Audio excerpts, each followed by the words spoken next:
Ustaz, kita boleh mulakan sekarang. Silakan Ustaz ya. Bismillahirrahmanirrahim. Assalamualaikum warahmatullahi taala wabarakatuh. Innal hamdalillah nahmaduhu wa nasta'inuhu wa nastaghfiruh wa na'udzu billahi min shururi anfusina wa min sayyiati a'malina. May yahdihillahu fala mudilla lahu wa may yudlilhu fala hadiya lahu. Asyhadu an la ilaha illallah wa asyhadu anna Muhammadan 'abduhu wa rasuluh. Allahumma shalli wa sallim wa barik ala Muhammad wa ala alihi wa sahbihi wa man tabi'ahum bi ihsanin ila yaumiddin, amma ba'd, fa inna asdaqal hadithi kitabullah wa khairal hadi hadi Muhammad sallallahu alaihi wasallam wa syarrul umuri muhdatsatuha wa kullu muhdatsatin bid'ah wa kullu bid'atin dhalalah wa kullu dhalalatin finnar, atau kama qala an-nabiy sallallahu alaihi wasallam, la nabiyya ba'd. Alhamdulillah. Terima kasih pada Kak Syida, Kak Rosnah, Kak Nurdini, Kak Noliza, Rosita, Haslaili, Saripah, Muaz, Nozian, Rohayan, Kak Dian, Kak Nasimah, Kak Samsiah, Kak Sarah, dan yang lain-lain yang selepas ini akan insyaAllah bersama dengan kita. Baik, pada minggu sudah kita akan 2 topik setengah. Ya. 2 topik setengah. Ya. Kita bincang yang mula-mula turun dalam masalah fiqh lah ni. Turun sujud itu lutut atau tangan dulu, dan kemudian kita telah macam mentarjihkan, macam menguatkan pandangan mazhab Syafi'i dan majoriti ulama sebenarnya, iaitu turun lutut dulu. Turun lutut dulu. Jadi adakah ini membawa maksud tak boleh turunkan tangan? Sedangkan hadisnya pun ada juga. Jadi panjang lebarlah kita bincang pada minggu sudah. Kesimpulannya, boleh dua-dua, tak ada masalah. Cuma asasnya, kalau kita kata kita mazhab Syafi'i, maka kita peganglah turun dengan lutut dulu. In case kepala lutut kena bisul, kena apa lagi? Kena gauk, ada orang kena go out. Makanya bertukarlah daripada kepala lutut itu kepada turun tangan dulu. Tak ada masalah. Tak ada masalah. Yang penting jangan turun kepala dulu, itu saja. Kepala dulu memang tak ada dalam mana-mana ajaran. Mana-mana aliran, mana-mana mazhab memang tidak ada. Itu jelas. Jadi janganlah kita kalut sangat. Tengok orang turun kaki dulu, tangan dulu, kita tegur, tak payah. Mungkin dia tahu dan mungkin tak tahu, tak ada isu. Kalau dia tahu, dia buat pilihan berdasarkan keperluan. Dan kalau dia tak tahu pun, benda itu tidak membatalkan solat dia. Tak ada isu. Baik, jadi hari ini pada minggu sudah kita sempat masuk sikit berkaitan dengan yakni mengangkat tangan takbiratul ihram, ataupun bertakbir sambil mengangkat tangan itu. Salah satu sunnah juga dalam solat, dan ia kalau menurut mazhab Syafi'i ada 3 tempat secara khususnya, iaitu ketika takbiratul ihram, ketika sujud, ketika rokok, bangkit daripada rokok, dan juga ketika bangkit daripada rakaat kedua, tasyahud awal. Lepas tu yang lain-lain tu, rakaat kedua dengan ketiga, kadang-kadang kita memang salah, tersalah angkat juga. Saya lah. Kadang-kadang angkat juga. Tak kena angkat ni. Ada tak isu lah. Tapi nak katanya, yang ada hadis yang khusus, 3 dan 4 tadilah. 4 tu termasuk takbiratul ihram tadi. Baik, kita cuba baca dari awal balik, iaitu mengangkat tangan sebelum sujud.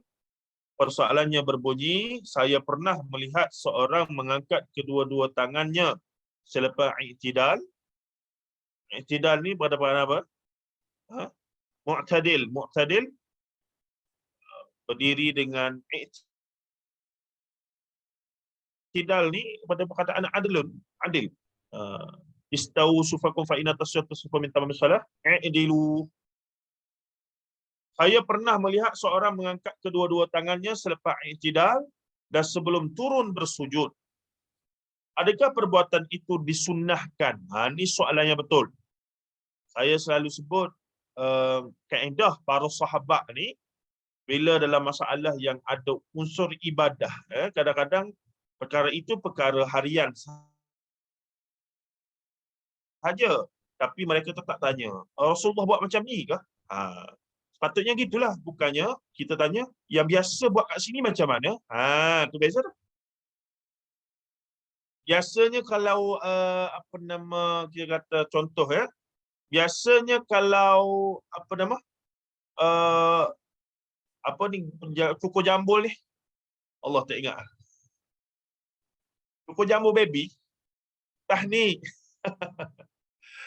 Kalau tahnik di sini macam mana caranya?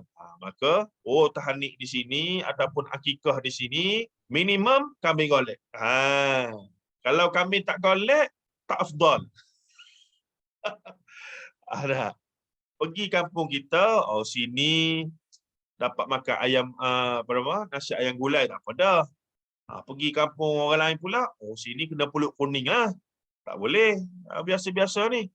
Jadi itu kebiasaan. Itu yang kalau kita salah tanya, biasanya di sini buat macam mana? Tapi sepatutnya kita yang sedikit belajar ni, soalan kita, yang sunnah nabinya macam mana? Itu soalan betul. Itu soalan yang betul. Dan itulah soalan-soalan para sahabat Rasulullah setelah Rasulullah wafat, bila timbul isu-isu yang melibatkan ibadah, of course.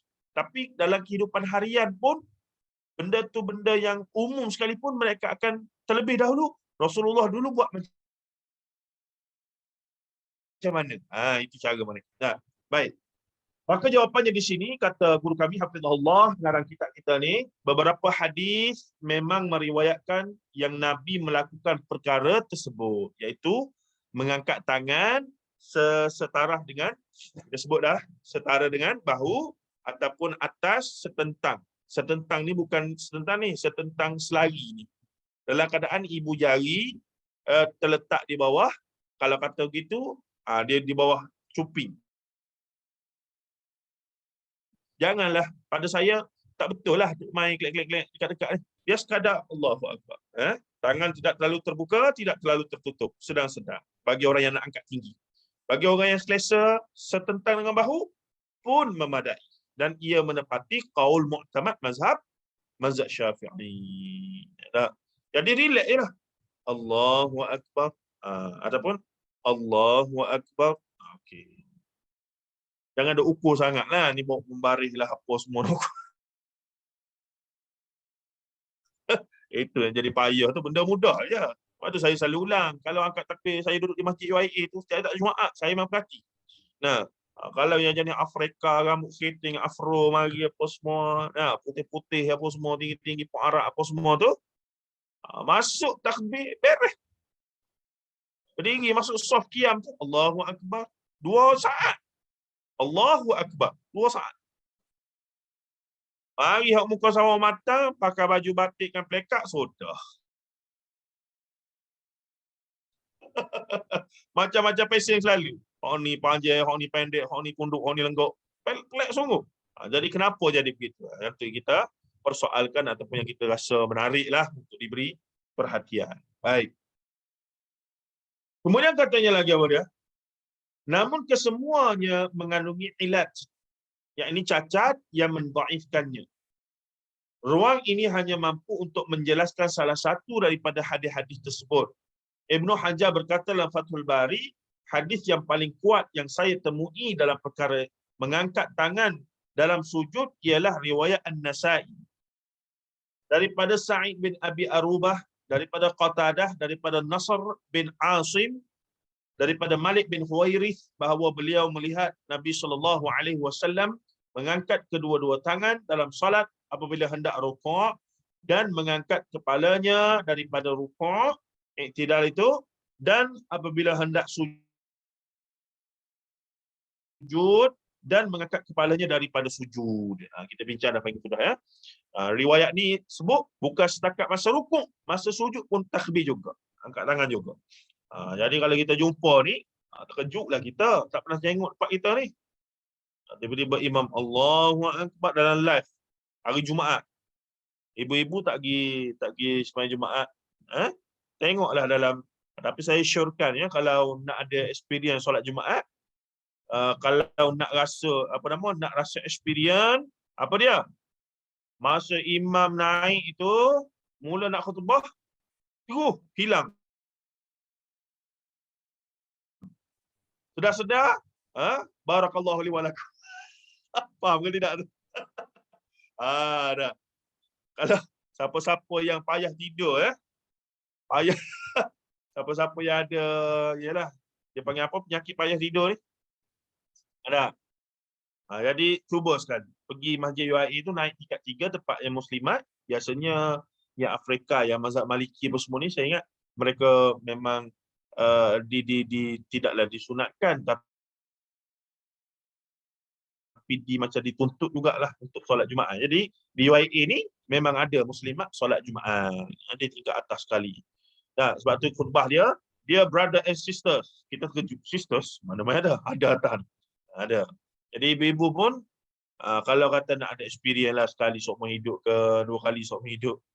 Saya tak tahu kalau ibu-ibu pergi ke inilah umrah Masjidil Haram, Masjidil Nabawi, solat Jumaat ada ke tidak muslimat? Asal ada tak? Ada Ustaz. Ya. Join. Jadi tak pelik lah sebenarnya budaya. Jadi kalau nak try lah, tak payah pergi Mekah, jauh sangat. Try pergi UAE saja. Imam naik tu, innal hamdalillah nahmaduhu wa nasta'in. Okey lagi. Sayuk. Hilang ni. Hilang. Baik dah ke mana? Sedar-sedar, barakallahu li wa lakum bil Qur'anil azim. Terus segar. Celek putih mata. Dah habis sekejap ya. Sekejapnya. Tu baru tahu nikmat tidur masa khutbah. Allah nikmatnya. Tak tahu nak cerita nikmat. Memang tidur cedera sungguh. Memang bangun tu. Ada. Kailullah, dapat pahala kailullah. Tahu tu. Baik, katanya lagi apa dia? Semua perawi masuk saya tadi bila solat Jumaat tu live dalam TV, solat Jumaat masjid negara sebagai contoh. Tiba-tiba kita duk tengok apa dia? Imam tu Allahu Akbar sujud, angkat tangan. Allahu Akbar sujud. Bangkit, Allahu Akbar, angkat tangan macam takbir juga. Pelik kita tu. Rupa-rupanya ada hadis tentang hal yang tersebut itu. Baik, semua perawi hadis ini kesemuanya dipercayai yakni thiqah. Namun hadis ini pun mengandungi illah yang tersembunyi. Hal ini demikian kerana kebanyakan riwayat daripada Qatadah hanya menyebutkan bahawa Nabi SAW mengangkat tangan hanya pada 3 tempat sahaja, iaitu apabila takbiratul ihram, rukuk' dan i'tidal. Demikian diriwayatkan oleh Syekh Muhammad bin Salamah, Abu Awwamah dan lain-lain. Hanya Sa'id bin Abi Arubah bersama segelintir murid Qatadah yang lain menyebutkan mengangkat tangan sebelum dan sesudah sujud. Jadi orang lain duk riwayat yang tu je, tapi ada segelintir sebut dalam sujud itu. Jadi ada masalah di situlah. Riwayat daripada mereka ini pun bercanggah antara satu sama lain. Sebahagiannya tidak menyebutkan perkara tersebut. Namun mungkin itu sebabnya apabila Al-Bukhari dan Muslim meriwayatkan hadis ini daripada Qatadah, kedua-duanya tidak menyebutkan lafaz tersebut. Jadi hadis itu telah disaring oleh Imam Bukhari dan Muslim. Apabila mereka berdua riwayat, mereka tak masukkan lafaz yang pada mereka bermasalah tadi. Iaitu apa dia? Masa sujud dengan bangkit daripada sujud pun diangkat tangan untuk bertakbir itu.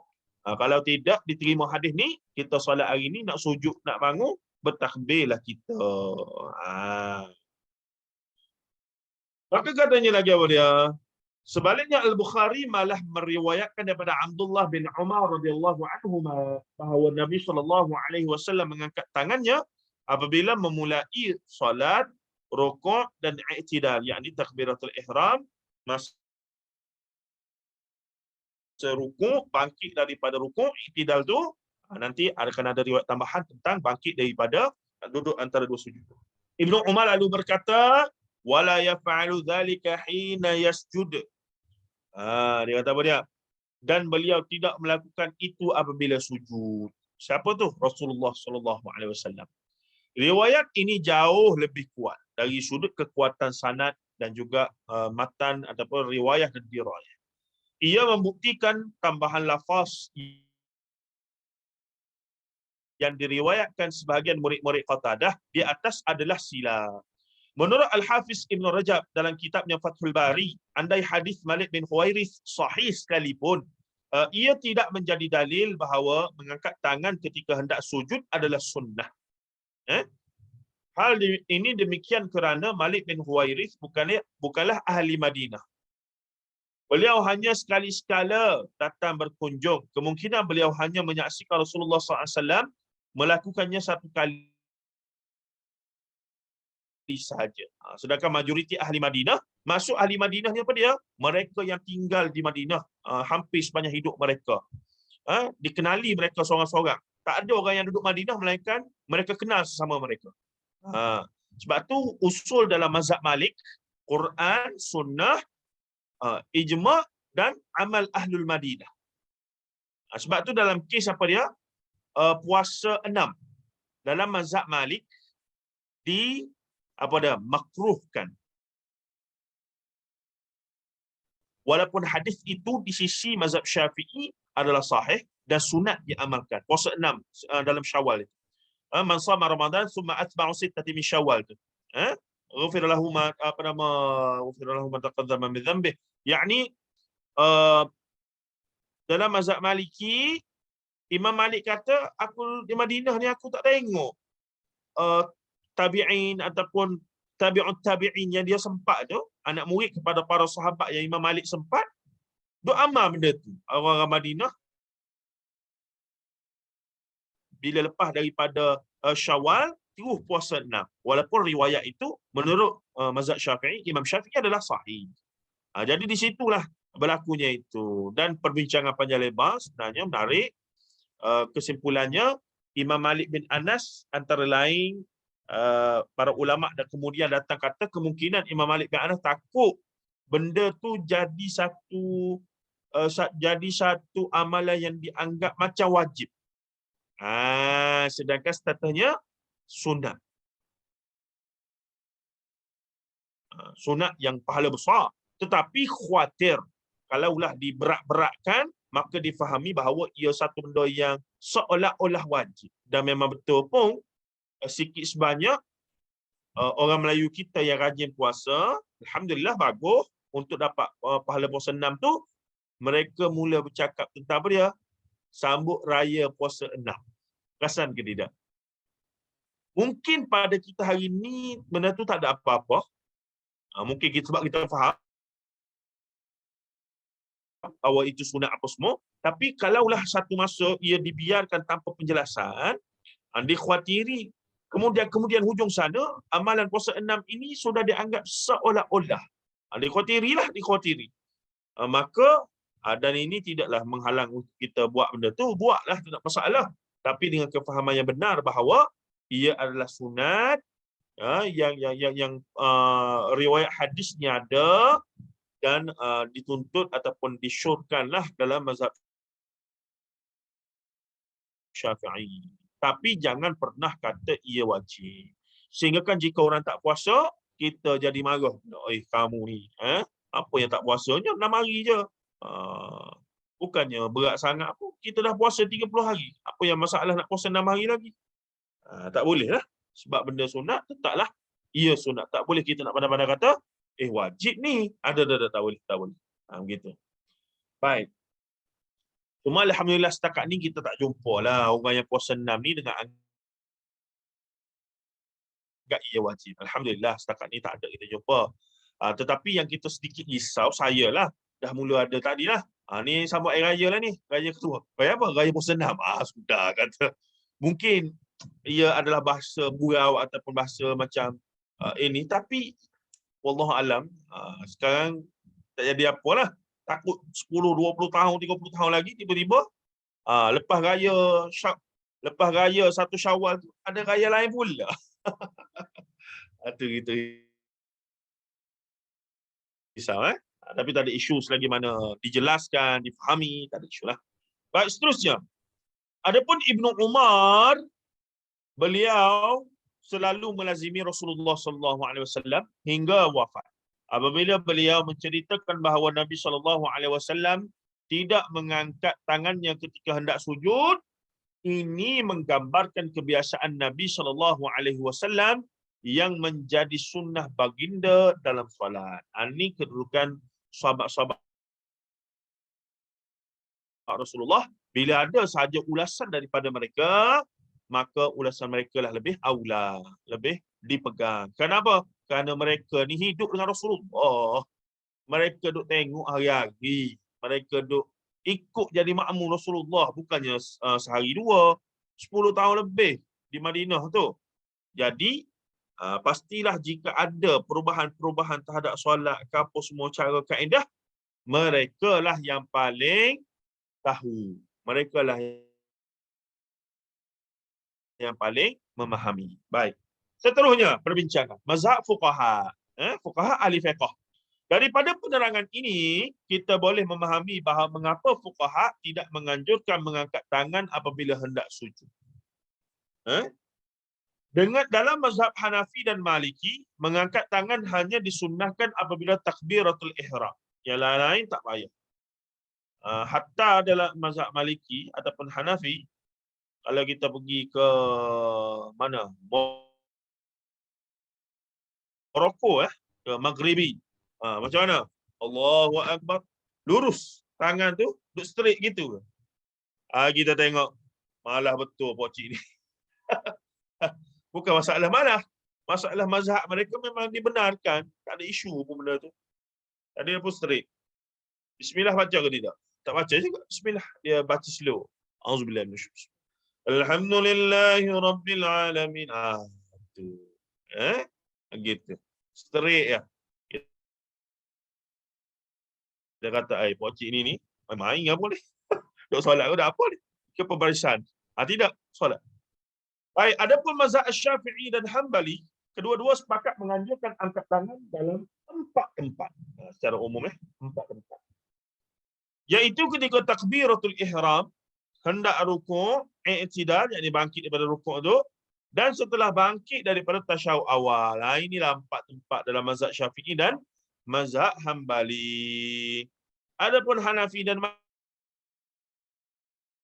Maliki, tidak dituntutlah. Sebab tu dia direct gitu je. Itu yang jadi 2 minit tu. Allah Akbar.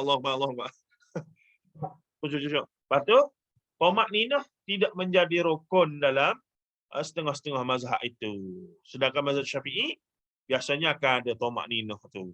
Tomakninah apa dia? Pergerakan tu satu-satu dengan kadar subhanallah. Antara rukun tu. Allahu Akbar, rukuk. Tak nak baca subhana rabbiyal azim wa bihamdi, subhana rabbiyal azim, tak nak baca. Tak apa. Duduk diam. Tak apa. Tapi dah pahala tak ada. Ugilah. Paling tidak baca. Tapi bila rukuk tu, satu rukun, kadar yang paling cepat, subhanallah. Lafaz dia, subhanallah. Kalau kita lorak sangatlah perut ke apa semua tak. Kita pun Allahu Akbar. Allahu Akbar. Allahu Akbar. Allahu Akbar. Tak baca apa? Baca Fatihah, baca tasyahud akhir. Baca tahiyat akhir. As-sah salat. Tapi orang tengok betul lah macam tu ya. Ya Allahu Akbar. Allahu Akbar pun takbiratul ihram, tangan tak akak. Allahu Akbar. Gitu. Dia kira nak buat benda wajib tu. Yang sunat ni tak nak buat langsung. Mengarut sakal Hai. Apabila ada pun sebelum dah sudah sujud, ia bukan sunnah menurut keempat-empat mazhab. Jumhur mazhab a'immah arba'ah kita panggil. Mazhab 4 ni a'immah al-arba'ah. 4 imam itulah. Maliki, ataupun Maliki, Syafi'i, Hambali dan Hanafi. Adapun sebelum dan sesudah sujud, ia bukan sunnah menurut keempat-empat mazhab ini. Imam Ahmad ditanya, bukankah ada riwayat bahawa Rasulullah SAW melakukannya? Beliau menjawab, hadis-hadis ini yang menafikannya lebih kuat dan lebih banyak. Tengok tu cara mereka tu. Nah, dihikayatkan oleh Ibn Rajab, yakni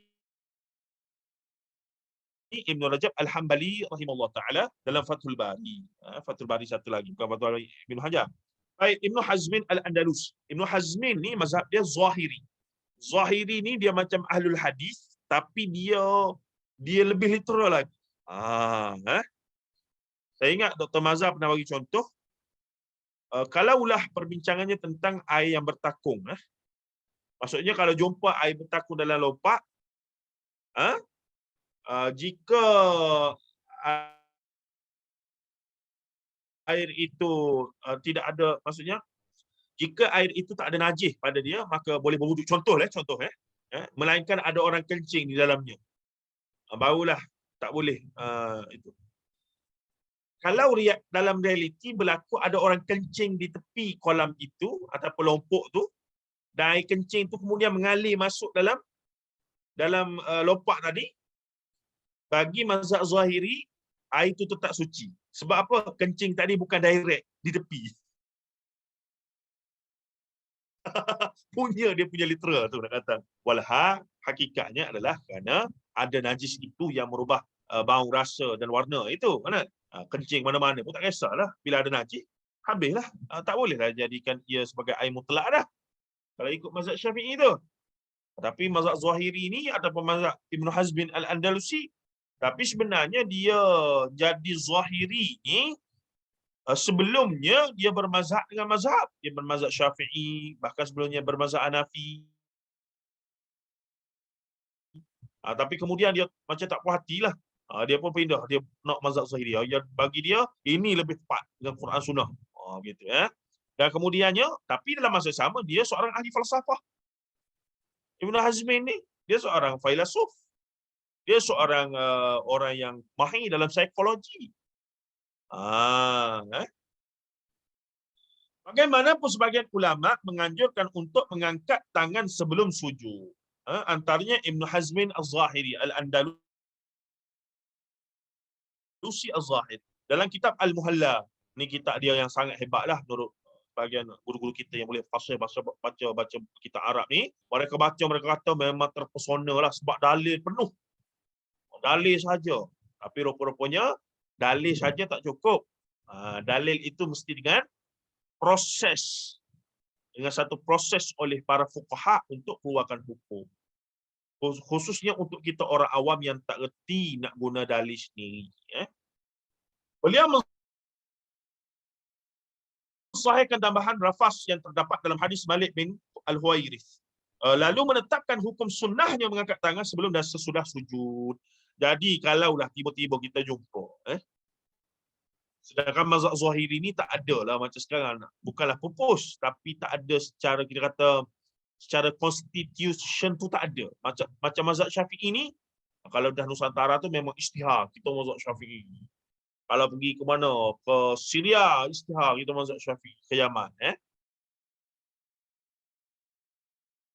Tapi ke Saudi, Hambali yakni. Tapi mazhab Zahiri ni, tidak ada orang yang mutakhir ni kata, saya mazhab Zahiri. Gitu. Tetapi, sikit sebanyak, pandangan-pandangan dia itu diguna pakai. Diguna pakai. Baik. Apa yang berlaku adalah, kalaulah, maksudnya tiba-tiba lah kita jumpa ada orang buat. Dia solat depan kita, dia nak sujud, Allahu Akbar. Kita pun boleh action lah sikit. Nah, lepas dia habis solat kata, Assalamualaikum, puan mazhab Zahiri ke? Kita pun tanya, puan mazhab Zahiri ke? Dia pun terkejut, kenapa? Yalah, saya belajar mazhab Zahiri je yang bila nak sujud dengan baki sujud ni angkat tangan takbir juga. Dia kata, ya kau saya buat gitu. Saya pun lupa tu, kenapa saya buat gitu? Rupa-rupa dia pun salah. Tak ingat. Kita ingat dia mazhab Zahiri je, bukan main.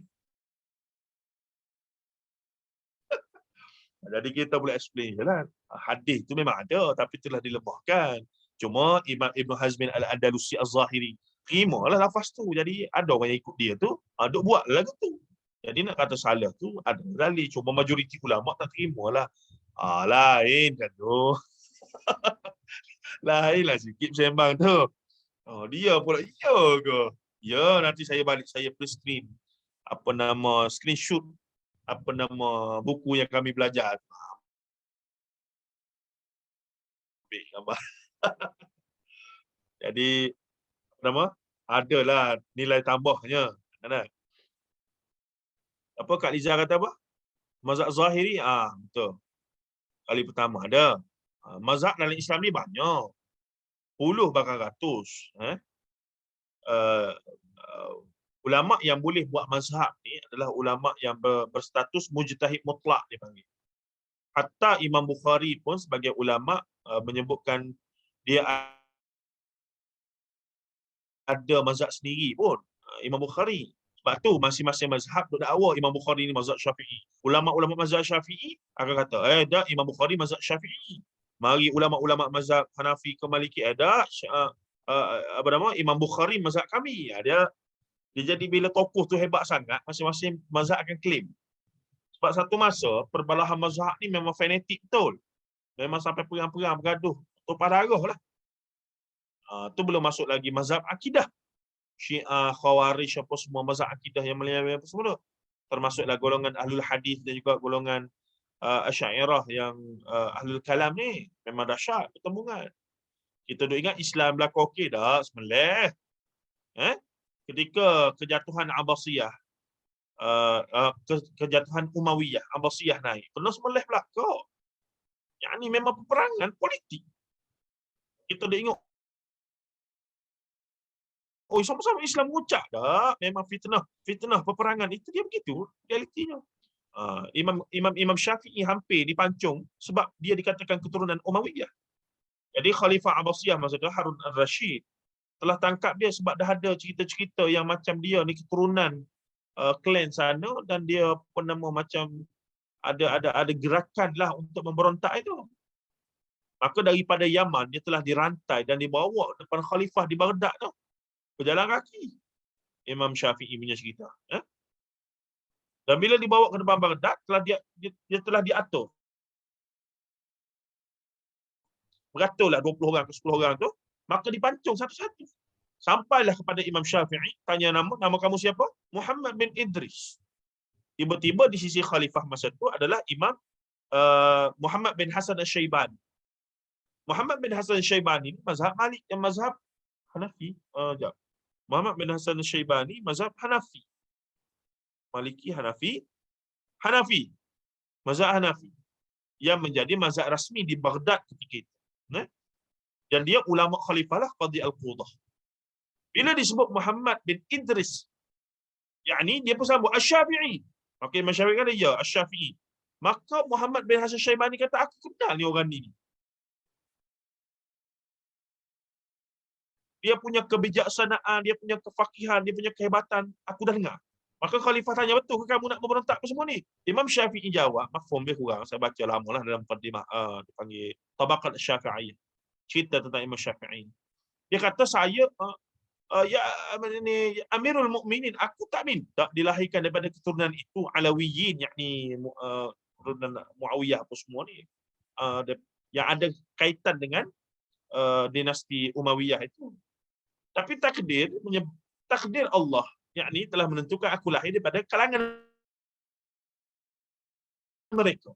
Dan aku tak pernah pun ada niat nak memberontak ke apa semua. Aku bukan pilih. Jadi jawapan orang bijak ni menyebabkan khalifah boleh terima. Betul juga. Bukan dia pilih nak jadi keturunan sekian-sekian. Tak ada orang pilih untuk jadi keturunan Belanda ke British ke di Malaysia ini. Tapi nak katanya, akhirnya Imam Syafi'i bersahabat dengan Al-Imam Muhammad bin Hasan Al-Syaibani yang merupakan murid dan sahabat kepada Imam Abu Hanifah, yang kemudian mereka jadi anak murid Tok Guru dah pula. Jadi Imam Syafi'i ini mula-mula bunga Imam Malik bin Anas di Madinah, kemudian balik ke Mekah, kemudian pergi ke Yaman. Di Yaman cuba hijrah pos-pos begini, peluang tak baik, kena tangkap atas tuduhan Syiah dan juga menjadi pemberontak tu, dibawa ke Baghdad. Di Baghdad tu peluang dia lebih luas lagi. Dan di Baghdad lah Imam Ahmad bin Hanbal jumpa dengan Imam Syafi'i dan jadi anak murid kepada Imam Syafi'i. Itulah dia punya lingkaran. Tapi Imam Syafi'i nyaris dipenggal kepalanya oleh khalifah atas tuduhan memberontak tadi. Semata-mata kerana apa? Kerana keturunan dia Arab Tulen daripada Mekah yang dikatakan inilah padahal Umayyah dengan Abbasiyah itu sepupu sepapak saja, bukannya orang lain. Tapi semelih tak ada saki baki pun, memang habis. Genosid lah. Peperangan. Itu realiti. Itu belum lagi kita cerita tentang apa dia. Pertembungan antara Muawiyah dengan Aisyah, dengan Ali, fitnah yang datang daripada kaum pemberontak, golongan munafikun, yang kemudiannya digelar sebagai gerakan Sabaiyah, yang melahirkan Syiah kemudian. Ini semua lah. Nah, ini semua. Satu benda yang perlu diperhatikan. Sebab tu kita katakan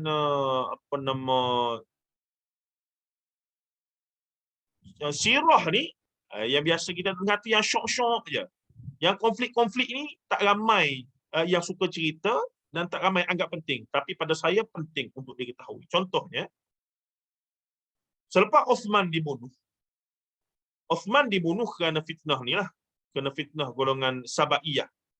Gerakan Sabaiyah, Abdullah bin Sabah al-Yahudi yang masuk Islam, munafik, masuk Islam, mengaku. Dan kemudian melakukan kempen. Masa zaman Abu Bakar, golongan munafik yang berada di Madinah selepas Rasulullah wafat, sebahagian murtad, Musailamatul Kadzab apa semua tu, dan akhirnya diperangi oleh Abu Bakar As-Siddiq. Mereka testing power Abu Bakar, rupanya Abu Bakar ni nampak soft hati, menangis-nangis baca Quran. Dah masuk dalam bab pentadbiran, bab jaga Islam ni, tegas bukan main. Jadi mereka pun jam. Tak boleh main-main ni. Jadi tak boleh nak buat, tak berani. Masuk zaman Umar, lagilah. Umar lagilah tak berani buat apa. Umar merintah berapa tahun? 10 tahun. Abu Bakar sekejap. 2 tahun 6 bulan. 2 tahun 5 bulan. Kemudiannya, apa berlaku adalah Umar dibunuh oleh Abu Lu'lu'ah al-Majusi waktu subuh. Masyhur kan cerita ni kita dengar. Umar pergi sembahyang subuh kena tikam dari belakang. Umar sempat tanya, siapa yang bunuh aku? Siapa yang tikam aku ni? Dia tak mati selalu, dia balik rumah dia, dia mati rumah. Sahabat-sahabat jawab, Abu Lu'lu'ah al-Majusi. Umar jawab, alhamdulillah, bukannya Muslim yang tikam aku. Umar rasa okey sikit lah. Jadi Umar mati. Semua kena bunuh ni. Umar mati kena bunuh. Uthman kena bunuh. Ali kena bunuh. Hasan kena bunuh. Hussein kena bunuh. Semua kena bunuh. Politik belakang. Politik sebab tu ingat sungguh-sungguh tu. Dan apa berlaku adalah kemudian Uthman naik selepas Umar merintah 10 tahun, cemerlang, Islam meluah, apa semua, Syam jatuh pada kita apa semua tu gini. Apa berlaku kemudian? Umar matilah, dibunuh oleh Abu Lu'lu'ah al-Majusi, pukul curi. Kemudiannya Uthman dilantik dan Uthman memerintah 6 tahun pertama dengan cemerlang, tidak ada masalah. 6 tahun kedua digambarkan mula ada isu. Mula ada isu. Gerakan Sabaiyah, Abdullah bin Sabah, golongan munafik ni mula berani. Nampak Uthman ni boleh makan ni, kalau bahasa kita lah. Lepas dah test 6 tahun pertama tu, 6 tahun kedua, Uthman ni boleh ni.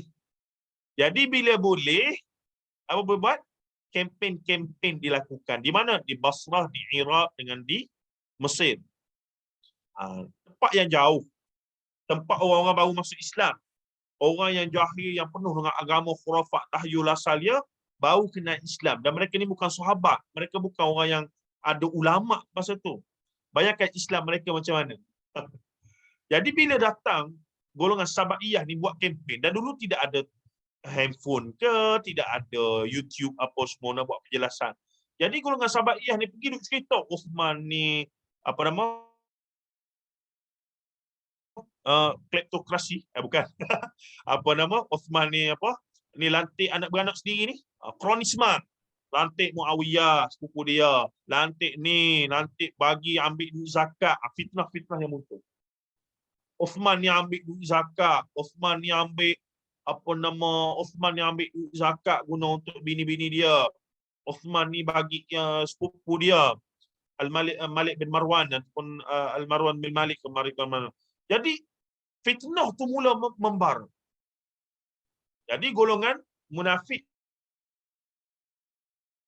ini, golongan-golongan pemberontak ni yang asalnya baru masuk Islam, semua naik angin lah mereka diapi-apikan oleh gerakan Sabaiyah ni. Maka mereka datang lebih kurang 500 orang datang ke Madinah untuk nak menuntut penjelasan daripada khalifah.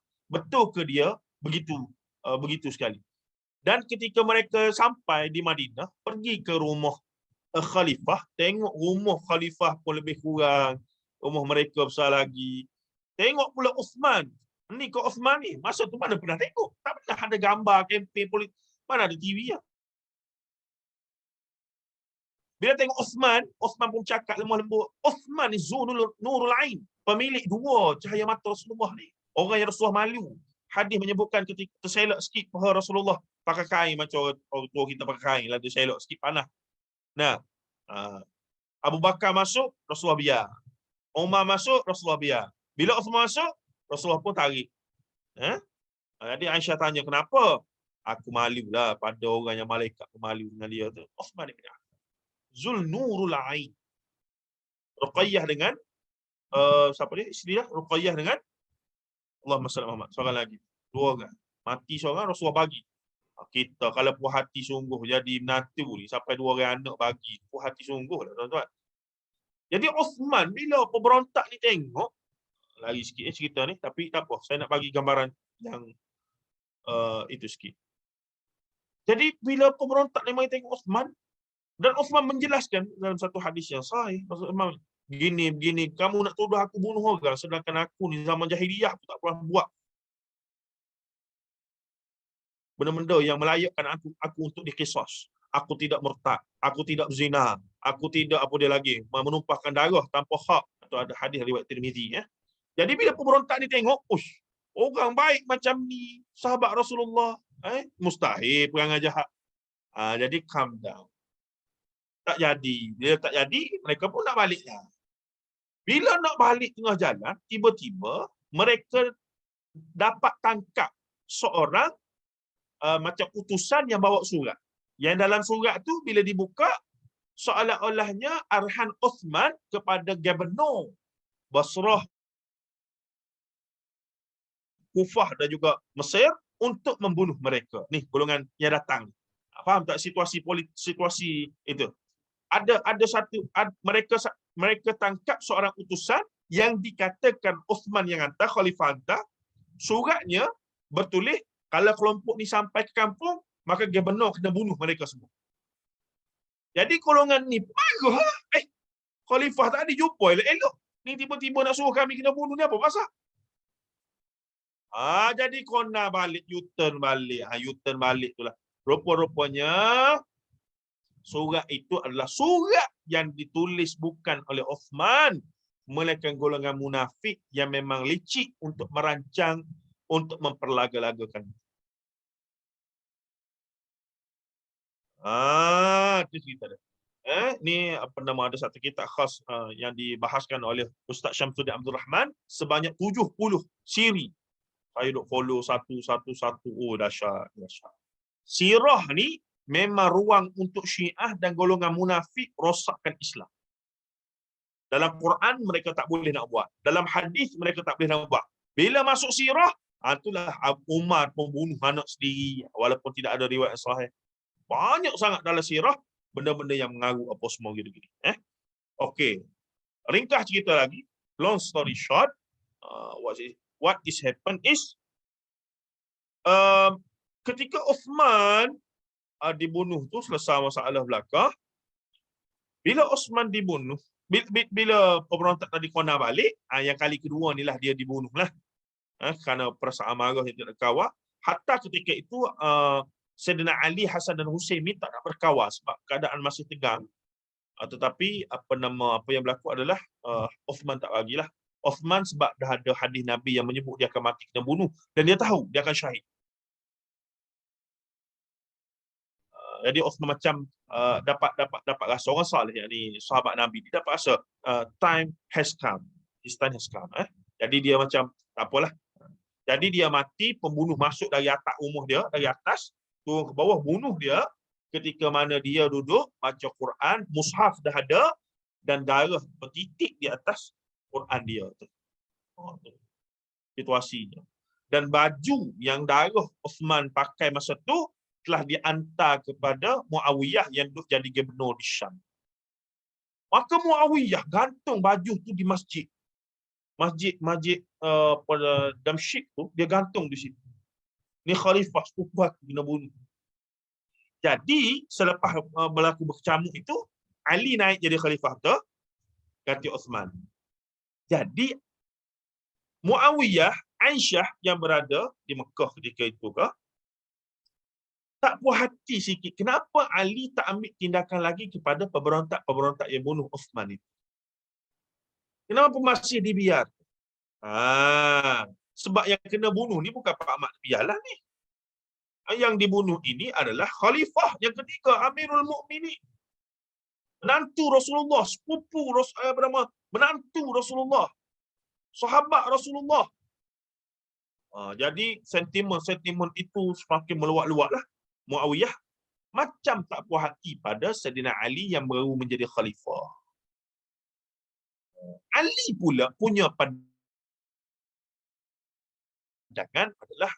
pegangan adalah tunggu keadaan tenang dulu. Sekarang ni keadaan politik di Madinah berkecamuk. Kalau terus diambil tindakan kepada 500 orang ini, kemungkinan pemberontakan yang lebih besar akan berlaku daripada Kufah, Basrah dan Mesir. Kerana berita yang sampai adalah khalifah telah bunuh orang Islam sendiri. Orang kampung kita. Kan dulu tak ada WhatsApp, tak ada telefon, tak ada apa ni. Jadi Ali kata relax dulu, biar keadaan cool, tenang dulu apa semua, barulah kita ambil tindakan ataupun kita hukum pemberontak. Yang memang kita tahu siapa mereka. Kelompok itu ada. Aisyah dengan Muawiyah berkata, kenapa Ali tak ambil tindakan lagi? Ini macam membiarkan mereka. Ini macam redor. Jadi, apa yang berlaku? Panjang cerita, long story short. Maka Aisyah keluar. Aisyah keluar untuk mendapatkan penjelasan Ali. Dan bila keluar tu dengan kelampapan perang apa semualah, ada pengikut apa semualah daripada Mekah tu. Dan Ali pun keluar juga. Keluar untuk berperang kan ni? Tak, asalnya keluar untuk nak berjumpa dan memberi penjelasan. Dan ketika mana kedua pihak ni berjumpa, Aisyah berada di Ummul Mukminin ni ada, itu yang perang Jamal, itu perang unta. Sebab Aisyah ada atas unta tu lah. Di atas kerabat unta tu. Jadi apa berlaku adalah, bila bertembung dua pihak tu, tak berperang lah. Wakil Aisyah berjumpa dengan Ali dan berlakunya. Dan sahabat-sahabat sendiri ni, sebahagian besar daripada mereka, sahabat yang hidup zaman Rasulullah ni. Ni kita tak boleh bayang ni, sahabat-sahabat. Ya, ada pihak yang berada di puak Aisyah dan ada pihak yang berada di puak Ali. Sebelum lagi puak Muawiyah tu. Ni sama-sama sahabat. Ringkas ceritanya lagi, apa berlaku? Bila bertembung tadi tu, bila bertemu lagi tu, apa berlaku tuan-tuan? Maka perbincangan pun berlangsung. Ali pun menjelaskan dia punya stand, dia punya ijtihad, dia punya pandangan bahawa aku bukan tak nak hukum, tapi aku nak bagi suasana politik tenang dulu, stabil. Musuh luar daripada Rom, ni apa semua, dalam apa semua. Jadi biar stabil dulu, baru kita ambil tindakan. Bila kita kuat. Ali pun baru naik pemerintahan. Apa semua. Nak bagi kuat dulu, kukuh dulu. Aisyah kata, okeylah kalau gitu. Ummul Mukminin Aisyah radhiyallahu anha kata, okeylah kalau gitu aku barulah faham, okeylah, bukannya engkau tak kisah ke apa, memang itulah yang terbaiknya dari sudut pemerintahan. Jadi bila nampak dah dua-dua pihak ni nak berbaik dan tidak berperang, siapa yang paling risau? Ni climate dia, tuan-tuan. Ni climate. Siapa yang paling risau? 500 orang golongan munafik yang memberontak. Mereka tu risau. Dua-dua pihak ni berbaik, habislah kita. Jadi apa berlaku? Pada malam itu, ketika mana dua-dua pihak ni duduk di kamp masing-masing, dalam 500 orang ni buat apa? Ataupun berapa ratus, kena tengok balik buku tu ya. Ni sebenarnya thesis master Mufti Perlis. Dia memang kaji benda ni. Saya terbitkan dengan PTS, sebab tu memori agak terbaca kuat sikit lah. Tapi banyak fakta-fakta loop tadi. Nak tahu kenapa pertelingkahan sahabat terbitan PTS tu. Nipis saja tapi penuh dengan fakta yang menyebabkan kita rasa, wow, ini sebenarnya. Apa berlaku? Golongan munafik ini telah buat apa? Dia bagi dua strateginya. Kamu pergi ke pihak tentera Aisyah, laungkan bahawa tentera Ali telah serang. Yang separuh lagi pergi ke tentera Ali, laungkan tentera Aisyah telah serang. Maka berlakulah peperangan yang tak tahu siapa bunuh siapa. Inilah sampai tak tahu siapa bunuh siapa bunuh siapa, sehinggalah esok baru tengok bergelimpangan sahabat-sahabat Rasulullah sendiri mati. Mereka pun tahu mereka bunuh siapa bunuh mereka. Adakah kita nak kata mereka berdosa kerana benda itu? Tidak. Na'udzubillah. Sahabat Rasulullah semua jamin syurga. Tapi itulah ujian untuk sahabat Nabi. Dan ulama-ulama Islam selepasnya tak berapa nak bincang kisah ini. Bagi mereka, saya meremang belum ngomong. Ujian mereka. Sampai ada sahabat yang sebut, alangkah baiknya kalau aku mati 7 tahun, 10 tahun dulu, aku tak perlu tengok ni. Yang mati ni sahabat yang aku duduk jumpa sekali sama Rasulullah. Dan sahabat yang selamat adalah sahabat yang mufaraqah. Sahabat yang tidak bersama dengan pihak mana-mana. Jadi untuk kita hari ni, non-partisan pun kadang-kadang bagus. Tak perlu parti mana-mana. Non-partisan lagi bagus. Tanpa kita menafikan perlulah mengundi tu. Cuma untuk nak tunjuk, aku sokong A, aku sokong B, tak perlu pun kadang-kadang. Dan sahabat yang selamat daripada fitnah ni adalah sahabat yang tidak terlibat dalam sokong pihak mana-mana. Mufaraqah lah. Mereka mufaraqah. Mereka itu. Cerita ni detail. Dr. Mazhar ulas dan thesis master dia yang telah dibukukan. InsyaAllah ada RM15 buku tu. Tapi memang detail lah dia cerita. Mungkin next buku kita boleh baca buku tu ya. Mendebarkanlah memang, saya baca tu. Bayangkan sahabat. Tapi itu realiti fitnah daripada golongan munafik dalam masalah politik kuasa. Politik kekuasaan. Bunuh sama sendiri. Terbunuh. Terpaksa bunuh. Terpaksa bunuh. Allahu Akbar. Memang dahsyat. Memang dahsyat. Itu ujian untuk para sahabat ketika mana mereka nak itu. Tapi sesungguhnya mereka semua telah dijamin syurga. Radhiyallahu anhum warḍah. Quran jamin mereka syurga. Hadis Nabi jamin mereka syurga. Apa lagi mereka perlukan? Apa lagi yang mereka perlukan? Baik. Tuan-tuan dan puan rahimahullah. Perang Jamal ada perang Siffin antara Ali dan juga Muawiyah. Dan seumpamanya. Baik, kita pun habis ni. Tak habis pula kita ni. Sikit lagi tu. Berkenaan dengan riwayat Ibnu Umar, Ibnu Hazmi mengatakan bahawa Ibnu Umar telah meninggalkan pendapatnya. Beliau lalu meriwayatkan daripada Abdullah Ibnu Umar Al-Umari, daripada Nafi' bahawa Ibnu Umar mengangkat tangannya ketika hendak sujud. Ibnu Hazmi mentarjihkan bahawa sujud dan bangkit sujud pun kena angkat tangan juga. Allahu Akbar. Antara tokoh yang terawal bincang bab fitnah dalam sirah ini adalah Maulana Muhammad Asli Yusuf. Konsisten untuk cerita kenapa cerita tentang Umar bunuh anak tu tak sahih, tak ada riwayat sahih. Kan itu masyhur. Dulu kini selamanya kita dengar cerita tu. Ustaz-ustaz tu cerita, ustazah masuk TV, masuk radio, tulis dalam buku tu. Belak-belak ada semua dalam kitab. Kitab sufi, kitab tasawuf. Sanadnya tidak ada sampai kepada Rasulullah dan dikritik oleh ulama-ulama hadis kemudiannya. Tapi trend bunuh anak ada sungguh Quran sebut, tapi bukan di kalangan Quraisy. Quraisy tak bunuh perempuan. Quraisy malah muliakan. Wanita-wanita Quraisy hebat. Bini Abu Lahab contoh. Bini Abu Sufyan. Ni hebat-hebat ni wanita. Apa nama Khadijah binti Khuwailid. Maksudnya zaman Arab jahiliyah ni ada dia punya kasta-kasta tu, orang Quraisy bangsawan ni tak bunuh bini perempuan. Tapi yang mereka yang bunuh ni adalah yang klan-klan yang rendah-rendah ni. Yang kalaulah isteri mereka, anak mereka besar, jadi pelacur, jadi menyusahkan mereka. Ni sebahagiannya mereka bunuh awal-awal. Nak bela payah, mereka makan cukup makan. Jadi boleh anak perempuan, tak boleh buat kerja anak besar. Tu ada. Tapi golongan Quraisy tak terlibat. Sebab tu bila ditanya, anak Umar yang mana dia bunuh? Sedangkan salah satunya menjadi isteri kepada Rasulullah sallallahu alaihi wasallam. Hafsah binti Umar. Sebab itulah Aisyah Umar digelar sebagai Abu Hafsin. An Amiril Mukminina Umar bin Al-Khattab. Abu Hafsin Umar bin Al-Khattab radhiyallahu. Hafsah binti Umar. Jadi anak Umar yang mana dia bunuh sedangkan Hafsah jadi besar ni? Ni banyak sirah-sirah yang diseleweng. Golongan ni memang dia minat selewengkan dalam bab sirah. Baik, habis ya.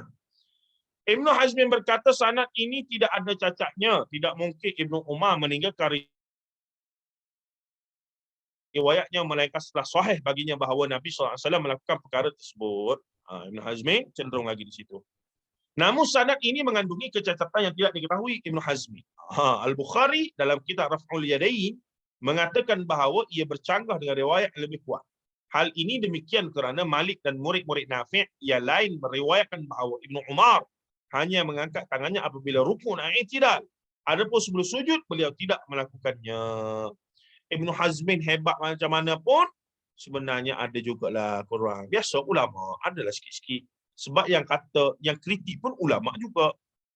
Sama-sama ulama. Kita nukil saja.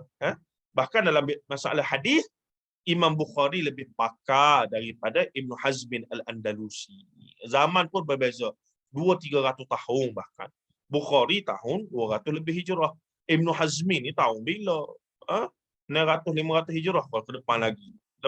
Lepas zaman dia Ibn Rushd yakni kemudiannya lagi. Jadi kita merdeka baru 60 tahun. Mereka tu zaman mereka ratus-ratus tahun tu. Begitu. Baik, berkenaan dengan ini Al-Hafiz Ibn Qayyim Al-Jauziyah rahimahullah dalam kitab Zadul Ma'ad fi Hadis Khalil Ibad berkata, Nabi sallallahu alaihi wasallam katanya apa dia tu? Bertakbir lalu turun bersujud dan tidak mengangkat tangannya. Diriwayatkan bahawa beliau mengangkat ini masalah sujud tadi. Ini diriwayatkan bahawa beliau mengangkat tangannya juga apabila sujud dan disahihkan oleh sebagian hufaz seperti Ibnu Hazmin padahal ia keliru. Sekali-kali tidak sah riwayat itu daripada baginda sallallahu alaihi wasallam. Wallahu a'lam. 10:20. Okey, ada apa-apa perbincangan seminit dua sebelum kita tutup? Allahumma salli ala Muhammad. Banyak fakta sejarah sirah kita baru tahu pagi hari ni Ustaz malam ni. Dahsyat Ustaz. Saya Google tajuk buku tu kejap. Boleh siapa nak tanya soalan boleh tanya je.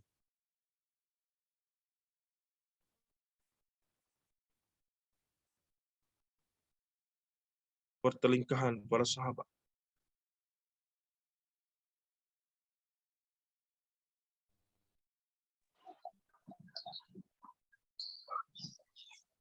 Boleh Ustaz, saya sokong lepas ni baca buku Dr. Mazhar. Tak sensitif ke? Risau Ustaz.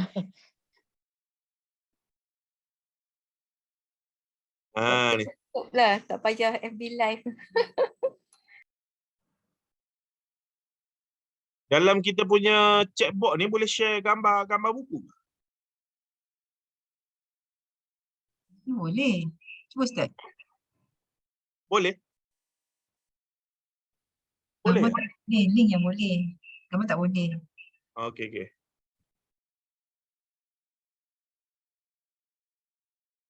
Okey, dah jumpa. Kejap. Tengoklah Shopee ada RM15 buku ni. Sebelum diskaun.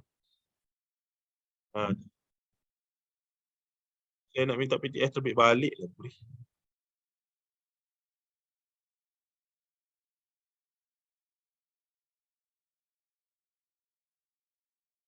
Nampak tu link dia tu.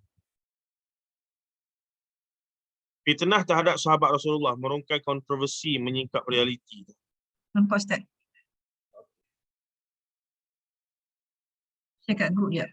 Buku nipis tetapi dia punya nilai, ialah kajian master kan. Kajian master oleh orang yang sarjana yang patut pula gitu. Maulana Asri banyaklah buku dia, dan kemudian pengaruh daripada Maulana Asri itu telah dilanjutkan oleh guru kita semua, Ustaz Zulkhairi Makno, dalam beberapa buku dia tu. Itu yang ditulis pada Khadijah bukan 40, dan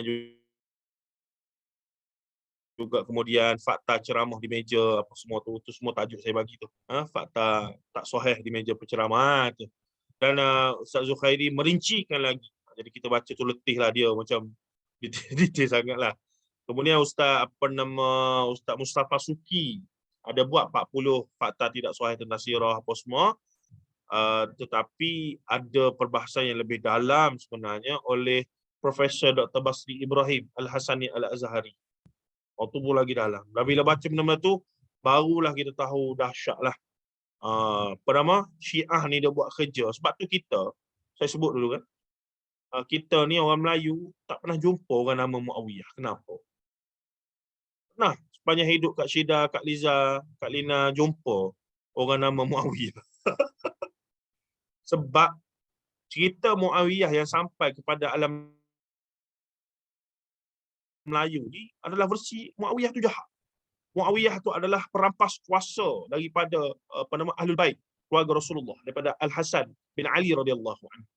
Betul ke begitu? Bahkan anak kepada Muawiyah iaitu Yazid telah dikatakan bertanggungjawab menyembelih Husain di Karbala. Sedangkan siapa yang sembelih sebenarnya? Yang membunuh 50 orang gerombolan yang asalnya dipujuk kononnya untuk diangkat menjadi khalifah oleh kelompok mana? Tu memang kalau ditelusuri satu-satu, kita sejarah yang selama ni yang kita tahu lebih kurang tu penuh dengan fitnah, penuh dengan kekarutan. Memang dahsyat. Dulu benci sangat, betul. Bahkan ada orang kafir. Ustaz, kenapa macam apa yang Dr. Mazhar kaji ni dekat ulama belah-belah yalah yang tanah Arab, Middle East semua tak ada yang mengusahakan untuk clarify, macam dia tak macam berkupas betul-betul dan buat penjelasan. Dengar aku.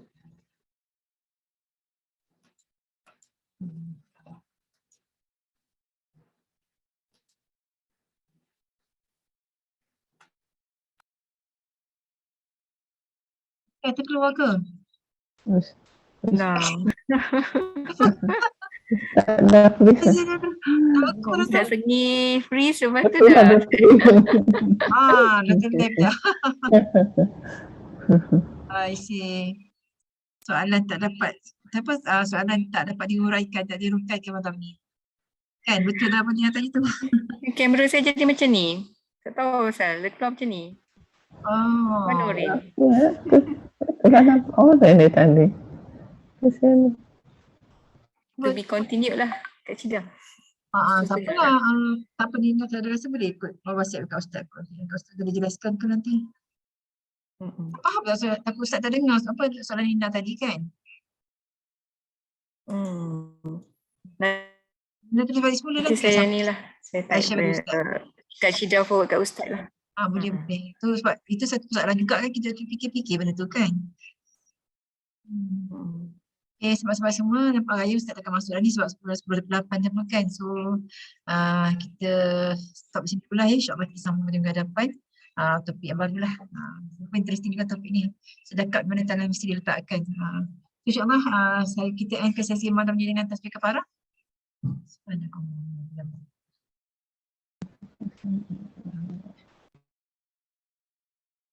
Okay, sahabat-sahabat semua, insyaAllah kita jumpa lagi dengan sesi seterusnya Ustaz Nazif pada pagi. Sekiranya persoalan apa-apa nanti boleh kita share kat dalam grup dan kita kepada Ustaz Zahrul lah ya.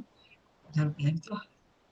So dengan itu, Selamat malam semua. terima kasih semuanya. Terima kasih jazakumullah khairan kasiran. Terima kasih Kak Syida. Bersama Izzah, selamat menunaikan ibadah umrah. Jangan Amin, sampai amin. insyaAllah. Okey. Amin. Terima kasih. Terima kasih Haja Syida. Terima kasih Liza. Terima kasih semua. Bersama Kak Ayah, jom kita mengoloh jom. Ya, sebenarnya. Okey ya. Assalamualaikum. Waalaikumsalam.